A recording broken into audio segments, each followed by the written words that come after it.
বন্ধুরা আসসালামু আলাইকুম। বন্ধুরা আজকের ভিডিওর বিষয়বস্তু হচ্ছে যে আমরা আয়করটা কিভাবে রিটার্ন দাখিল করব, অর্থাৎ যাদের 16,000 টাকা বেতন বা যাদের 23,000 বা যাদের 29,000 আমরা কিভাবে আয়কর সেই ফর্মটা পূরণ করব এবং আয়করটা আমরা কিভাবে দিব, আমাদের বিল বিবরণীটা কত হবে, আজকের এই ভিডিওর বিষয়বস্তু হচ্ছে সেটি। এই মূল ভিডিওতে যাওয়ার আগে আপনাদের কয়েকটি টিপস আগে জানা দরকার যে আয়কর বিষয়ে। এই কয়েকটি টিপস কিন্তু সবার জন্য অতি জরুরি। অবশ্যই মনে রাখবেন যে গত বছরের রিটার্নের যে ফটোকপি সেটিকে সঙ্গে রাখতে হবে।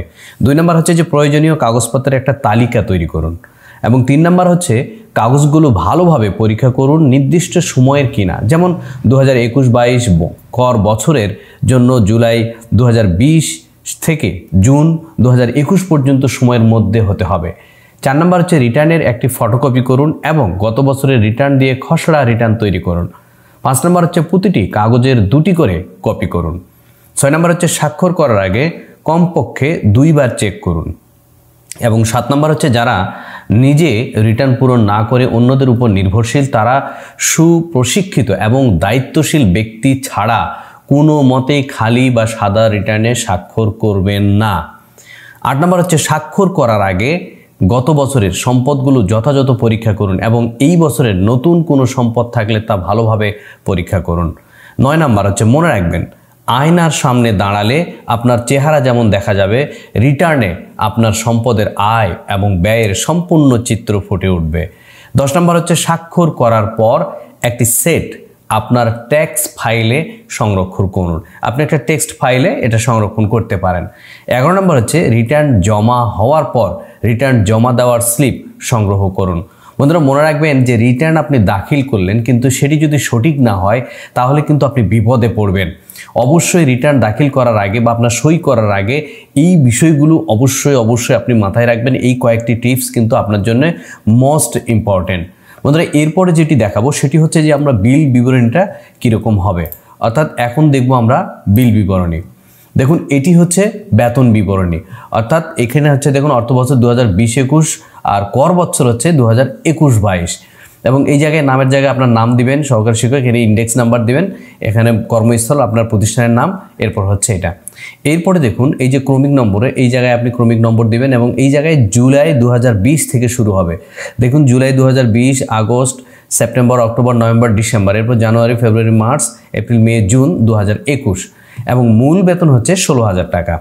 আর বাড়ি ভাড়া আমাদের 1,000 টাকা, চিকিৎসা ভাতা 500 টাকা, ইনক্রিমেন্ট হচ্ছে 2,530 টাকা, অর্থাৎ আমাদের যেই 3টে ইনক্রিমেন্ট সবগুলো মিলে। এরপর হচ্ছে মোট প্রাপ্তি এখানে হচ্ছে 20,030 টাকা, আর কল্যাণ তহবিল হচ্ছে 741 টাকা, আর অবসরজনিত লাভ হচ্ছে 1,112 টাকা, আর মোট কর্তন 1,853 টাকা এবং নিট যে প্রাপ্তি সেটি হচ্ছে 18,177 এবং এটি আমাদের জুলাই 2020 থেকে জুন 2021 পর্যন্ত কিন্তু সম পরিমাণ, অর্থাৎ একই সমান হবে এবং সর্বসাকুল্যে মোট দাঁড়িয়েছে দেখুন 2,18,124 টাকা এবং 2 ঈদের বোনাস হচ্ছে 9,264 টাকা এবং বৈশাখী ভাতা হলো 3,706 টাকা। এই মিলে হচ্ছে 2,31,094 টাকা। এটি হচ্ছে আপনার বেতন বিবরণী। এছাড়াও আপনার যে আয় আছে সেগুলো অন্য ফর্মে আমাদের লিখতে হবে এবং এই জায়গায় মনে রাখবেন এই জায়গায় 3 নাম্বারটা অবশ্যই আপনি আপনার 3 নাম্বার যেটা টিআইএন নাম্বার এইটা কিন্তু এই জায়গায় দিয়ে দিবেন। বন্ধুরা এরপর চলে যাব যে ফর্মে। দেখুন এটি হচ্ছে আমাদের যে আয়কর যে ফর্মটি সেটি হচ্ছে এটা এবং এই ফর্মে দেখুন সর্বপ্রথম যেটি সেটি হচ্ছে যে আপনার ছবি এবং সম্মানিত করদাতার সময় মতো রিটার্ন দিন, জরিমানা পরিবহন করুন, অর্থাৎ সময় মতো দিতে হবে। আমরা জানেন যে আপনারা এটা নভেম্বরের 30 তারিখ পর্যন্ত। এরপর যে প্রযোজ্য ক্ষেত্রে টিক চিহ্ন দিন, অর্থাৎ আপনি স্বনির্বাণী বা সর্বজনীন নির্ধারণী না সাধারণ, যদি সাধারণ হয় অর্থাৎ আমাদের যেটি সেটি আমাদের দিতে হবে সাধারণ। এরপরে হচ্ছে যে করদাতার নাম, এই জায়গায় আপনার নাম দিবেন, জাতীয় পরিচয়পত্র যদি থাকে অবশ্যই দিবেন এবং টিআইএন নাম্বার যদি থাকে, ইউটিআইএন নাম্বার যদি থাকে তাহলে এটা দিবেন এবং টিআইএন নাম্বার, ইউটিআইএন এবং টিআইএন নাম্বার একই।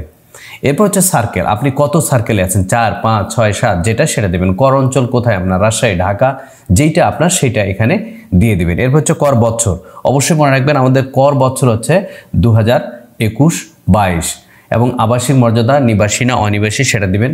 মর্যাদা হচ্ছে ব্যক্তি না ফার্ম বা সংঘ। আপনি যেহেতু ব্যক্তি, যেহেতু এখানে প্রতিষ্ঠানে দেখানো হয়েছে, অতএব এখানে ব্যক্তি, এখানে ব্যক্তিতে ক্লিক করবেন। এরপর হচ্ছে ব্যবসা প্রতিষ্ঠান বা নিয়োগকারীর জন্য প্রযোজ্য ক্ষেত্রে আর কি, যদি আপনি ব্যবসা করেন তাহলে, তাছাড়া চাকরি করলেও জায়গায় দেওয়ার দরকার নেই। স্বামী বা স্ত্রীর নাম, করদাতা হলে তাদেরও টিআইএন নাম্বারটা এখানে উল্লেখ করতে হবে, পিতার নাম, মাতার নাম এবং জন্ম তারিখ, অবশ্যই দিন, মাস, বছর। ঠিকানা অবশ্যই দেবেন এখানে এবং স্থায়ী ঠিকানা, বর্তমান ঠিকানা এবং স্থায়ী ঠিকানা একই হতে পারে, আবার আপনার বর্তমান ঠিকানা এবং স্থায়ী ঠিকানা আলাদাও হতে পারে। টেলিফোন নাম্বার, অফিস, ব্যবসা, আবাসিক নম্বর এবং ভ্যাট নিবন্ধন নম্বর যদি থাকে তাহলে এটা অবশ্যই আপনি দিবেন। 2 নম্বর হচ্ছে করদাতার আয় বিবরণী, অর্থাৎ এই জায়গায় কিন্তু আপনার সমস্ত আয় বিবরণীটা উল্লেখ করা লাগবে। অর্থাৎ আপনি কি বেতনাদি থেকে, নাকি আপনার গৃহ কোনো সম্পত্তি আছে, কৃষি আয়, নাকি ব্যবসা, নাকি ফার্মের অংশ, এই জায়গায় আপনাকে এটা দিতে হবে। মোট অবশ্যই কিন্তু খুব ভালোভাবে দিবেন, সতর্কভাবে এই তথ্যগুলো পূরণ করবেন। এখানে দেখুন উৎস হতে কর্তৃত্ব সংগৃহীত কর, পরিশোধিত কর, এই জায়গায় এই ফর্মগুলো আপনাকে সম্পূর্ণ ভাবেই কিন্তু এই যে চালান বা পে অর্ডার মাধ্যমে আপনি টাকা দিলেন কত টাকা, সেটা কিন্তু সব এই জায়গায় লিখবেন। এরপর দেখুন কর অব্যাহতিপ্রাপ্ত বা করমুক্ত আয়ের পরিমাণ যদি হয় সেগুলো লিখবেন। এরপর হচ্ছে প্রতিপাদন, অর্থাৎ আপনি যে এটা লিখছেন এখানে আপনি নিজেই ঘোষণা দিচ্ছেন, আমি এবং আমার পিতা এটা, টিআইএন নাম্বার এটা, সব জ্ঞানে ঘোষণা করছি যে এই রিটার্ন এবং বিবরণী সংযুক্ত প্রমাণাদিতে প্রদত্ত তথ্য আমার বিশ্বাস ও জানামতে সঠিক এবং সম্পূর্ণ। এটি কিন্তু অবশ্যই সঠিকভাবেই দেবেন। এরপরে হচ্ছে যেটি দেখুন স্পষ্ট আকারে নাম, পদবি এবং সিলমোহর। 3 নম্বর যেটা, সেটা হচ্ছে আয়ের বিস্তারিত বিবরণী সম্বলিত তফসিল, অর্থাৎ এখানে টিআইএন নাম্বার, করদাতার নাম, এখানে আপনার হচ্ছে বেতন ভাতাদি যদি হয় তাহলে বেতন ভাতাদি থেকে আয়ের পরিমাণ কত, অব্যাহতিপ্রাপ্তির আয়ের পরিমাণ, নিট কত, সবগুলি কিন্তু আপনাকে এখানে দিতে হবে। এবং যাতায়াত ভাতা, মর্গ ভাতা, বাড়ি ভাড়া ভাতা, চিকিৎসা ভাতা, পরিচারক ভাতা, ছুটি ভাতা, এগুলো যদি আপনি যেটা আপনি পান সেটা কিন্তু আপনাকে দিতে হবে। এরপরে দেখুন তফসিল 2 এ গৃহীত সম্পত্তির, অর্থাৎ আপনার যদি কোনো সম্পত্তি থাকে, বাড়ি ভাড়া বাবদ যদি আপনি বার্ষিক কোনো আয় পান, এরপরে অন্য কোনো যদি থেকে কোনো কিছু পান আপনি, তাহলে সেই জায়গায় এটা আপনাকে দিতে হবে এবং নিট আয়টা এই জায়গায় দিতে হবে। এরপর হচ্ছে তফসিল 3 বিনিয়োগজনিত কর, আপনার যদি বিনিয়োগ করা থাকে কোনো জায়গায় তাহলে সেটা আপনাকে দিতে হবে, আর না থাকলে দরকার নেই। এরপর হচ্ছে অনুগ্রহে বিনিয়োগ সমূহের প্রত্যয়নপত্র বা প্রমাণপত্র সংযুক্ত করুন, আপনার যদি বিনিয়োগ করা থাকে তাহলে তার প্রমাণপত্র আপনাকে দিতে হবে। এরপর হচ্ছে আয়কর রিটার্নের সাথে দাখিলকৃত দলিল পত্রাদির তালিকা, কি কি দিয়েছেন, দাখিল করেছেন তার একটা তালিকা এই জায়গায় অবশ্যই দিবেন। এই জায়গায় দেখুন লেখা আছে অসম্পূর্ণ রিটার্ন গ্রহণযোগ্য হবে না, যদি আপনি এইগুলোর মধ্যে কোনো একটি অসম্পূর্ণ করেন তাহলে কিন্তু সেটি গ্রহণযোগ্য হবে না। এবং 5 নম্বরে দেখুন এটি লেখা আছে পরিসম্পদ দায় ও ব্যয় বিবরণী, অর্থাৎ আপনার যেই ব্যয়গুলো সেগুলো এখানে দিতে হবে, আপনার নাম এবং টিআইএন নাম্বারটা এখানে দিতে হবে। দেওয়ার পর আপনি যেই জায়গায় ব্যয় করেছেন সেগুলো আপনাকে এই জায়গায় দিতে হবে, মোটর যান বা আরও যেই বিষয়গুলোতে ব্যয় করেছেন, আসবাবপত্র ক্রয় করেছেন, মোটরসাইকেল কিনেছেন এবং সেগুলো রেজিস্ট্রেশন নাম্বার, মোটর যানের প্রকৃতি, এগুলো সব লিখতে হবে। এরপর হচ্ছে যদি ব্যবসা বহির্ভূত অর্থ সম্পদ, নগদ, ব্যাংকে গচ্ছিত বা অন্যান্য যদি হয় তাহলে সেটা দিতে হবে। এবং ওই পৃষ্ঠারই হচ্ছে 6 পৃষ্ঠা পূর্ববর্তী পৃষ্ঠা জের অন্যান্য পরিসম্পদ যদি থাকে আপনার, এগুলো আপনাকে দিতে হবে। এরপর দেখুন যে এই আয়ের বছর শেষে তারিখের নিট সম্পদ, অর্থাৎ মোট কত দাঁড়ালো বিগত আয় বছরের শেষ তারিখের নিট সম্পদ, আপনি বিগত বছরে যেটা আয় করেছেন তার যে নিটটা এবং সম্পদের পরিবৃদ্ধি এবং কত আপনার হইলো, কত বিয়োগ গেল। যদি আপনার থাকে 10,000, এইবার কি আপনার আরও বিয়োগ গিয়েছে, এবার কি আপনার আরও বৃদ্ধি হয়েছে, সেটা আপনাকে এখানে দিতে হবে। এরপরে দেখুন পরিবারের নির্ভরশীল সদস্য সংখ্যা লিখুন, আপনার উপর কতজন সদস্য, পূর্ণবয়স্ক কতজন, শিশু কতজন, সম্পদের মোট পরিবৃদ্ধি এবং এত যোগফল, অর্জিত তহবিল সমূহ কি কি আপনার অর্জিত। এরপর হচ্ছে পার্থক্য এটু আমি বিশ্লেষণ ঘোষণা করছি যে জ্ঞান বিশ্লেষণের মধ্যে আইটিবিতে প্রদত্ত সঠিক তথ্য সম্পূর্ণ, অর্থাৎ প্রত্যেকটা সঠিক যেন হয় তথ্য এবং সম্পূর্ণ যেন অবশ্যই ভালোভাবে আপনি খেয়াল করে দেখবেন যেন সঠিক হয় আর কি। এবং 7 নম্বর যে ফর্ম সেটা হচ্ছে আয়কর অধ্যাদেশ এত ধারা অনুসারে ব্যক্তির কতটা জীবনযাত্রার মান সম্পর্কিত তথ্যের বিবরণী, ব্যক্তিগত ভরণ পোষণ আপনি কত টাকা খরচ হয়, আপনার আবাসন সংক্রান্ত খরচ, আপনার আবাসিক বিদ্যুৎ বিল, আবাসিক পানির বিল, আবাসিক গ্যাসের বিল, আবাসিক টেলিফোন বিল, এগুলো সবগুলো কিন্তু আপনাকে লিখতে হবে। এবং সবটার শেষে দেখুন আমি বিশ্বস্ততার সাথে ঘোষণা করছি যে আমার জ্ঞান ও বিশ্বাস মতে এই আইটি 10 বিবিতে প্রদত্ত তথ্য সঠিক ও সম্পূর্ণ। এই জায়গায় দেওয়ার পর দেখুন করদাতার নাম ও স্বাক্ষর, এই জায়গায় আপনার নাম এবং স্বাক্ষর দিবেন, তারিখ দিবেন। প্রয়োজনে পৃথক কাগজ ব্যবহার করতে পারেন।